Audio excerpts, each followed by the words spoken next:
Hey there, cats and kitties. I am the Blues Man, Johnny Blues, coming at you live to talk about episode 21 of the anime series Rage of Bahamut Virgin Soul.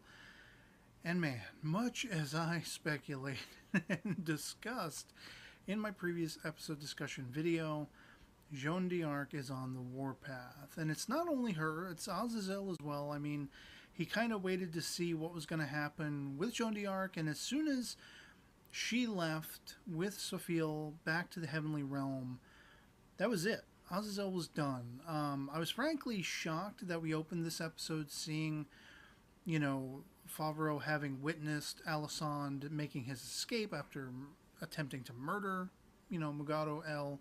And but I was grateful for that because at least there wouldn't be suspicion put on Azazel because he was the last one to be alone with, Elle and everything like that.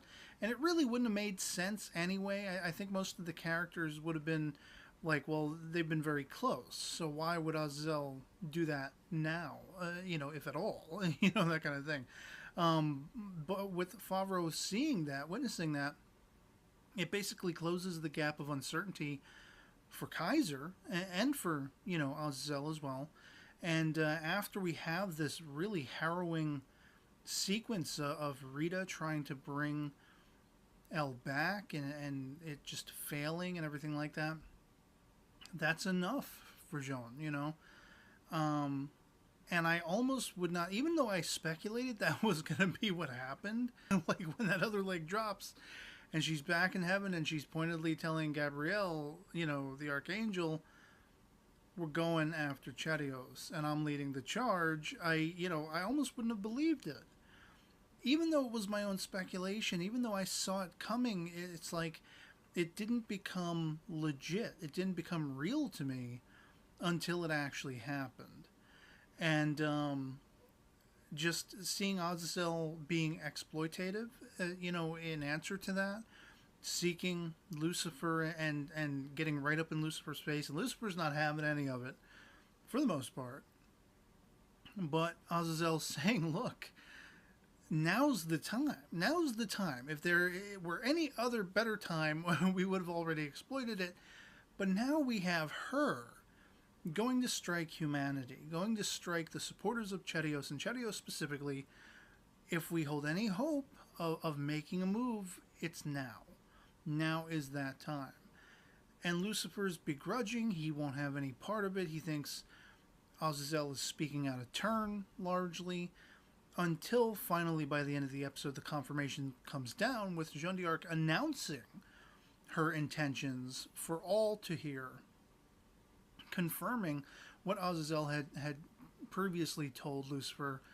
And so now we have the heavenly realm mustering their attack, their forces, on the one hand, and on the other we have demonkind rallying to do the very same.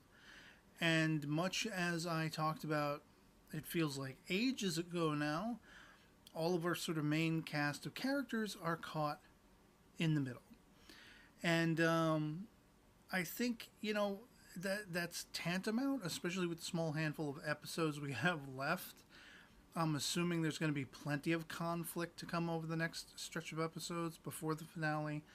I don't know how that's going to play out. I don't know who's going to live or who's going to die. It promises to be all kinds of insane and palpable and tension-inducing and everything like that.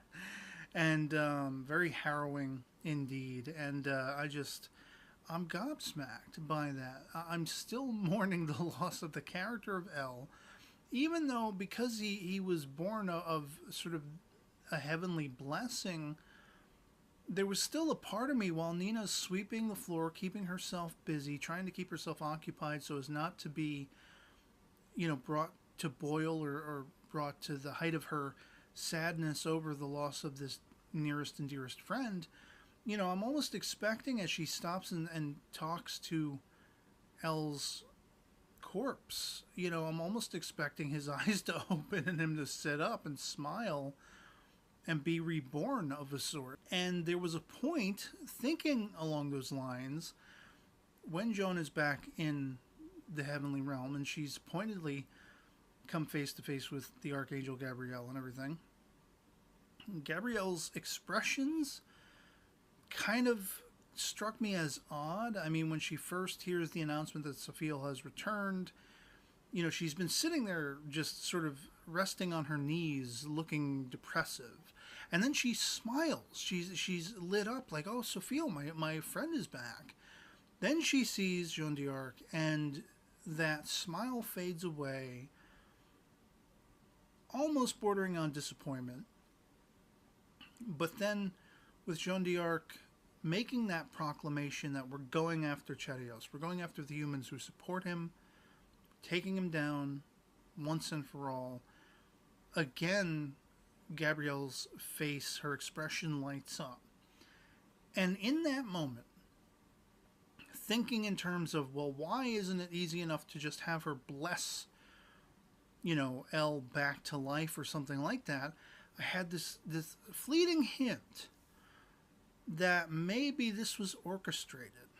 If not directly orchestrated by Gabrielle, that all of these intentions were a plan she had put into, you know, action, she had concocted, which might have involved possessing Alisand, motivating him to do this subconsciously or unconsciously to attack Elle and kill him, so as to bring about her want to basically, you know, rebirth within Joan d'Arc that power. I mean, they basically give her the power all over again. And there was some doubt on Lucifer's part. Well, wait a minute. Wasn't she depowered? Didn't she lose that power, that heavenly power she had been given so many ages ago? Wasn't that taken from her? But by the end of this episode, it's been put back into her. And it feels almost as though, you know, there's the possibility that the Archangel Gabriel wanted a figurehead such as Jean d'Arc to lead this movement against humanity, against Cherios, such like that. And so I don't think it's without the realm of possibility that perchance maybe we're blaming Alisand for killing Elle, and maybe it wasn't completely and utterly of his own volition. Maybe there was some puppet mastery going on. I'm just putting that out there as a sheer speculation, as, you know, a potential, like, unexpected alternate aspect to how this played out and why it did the way it did. But for all, you know, intents and purposes, no, he did it of his own volition. He wanted to become an Onyx Knight, and we see as we follow up with him again, sort of lending some credence to that speculation that maybe it wasn't him working of his own accord singularly. Maybe there was some puppet mastery. Was the fact that his hands were shaking and he's grabbing his hands and he's having the visions of what he had done, as if he can't even believe that he took a life and everything like that. And it seemed to me in that moment like I was stringing these thoughts together, like, well, why couldn't Elle be rejuvenated, you know, brought back to life? He was a heavenly body and everything like that. Why did it seem Gabrielle was so happy and overjoyed with, you know, Jean d'Arc's proclamation to go against Cherios, to strike him down? And then adding to that sequence where we follow up on Alisand, where he's shaking and he's mental. You know, he's having a breakdown. He's like grasping his hand to try to stop it from shaking because of the shock and the terror of what he just did, the act he just committed.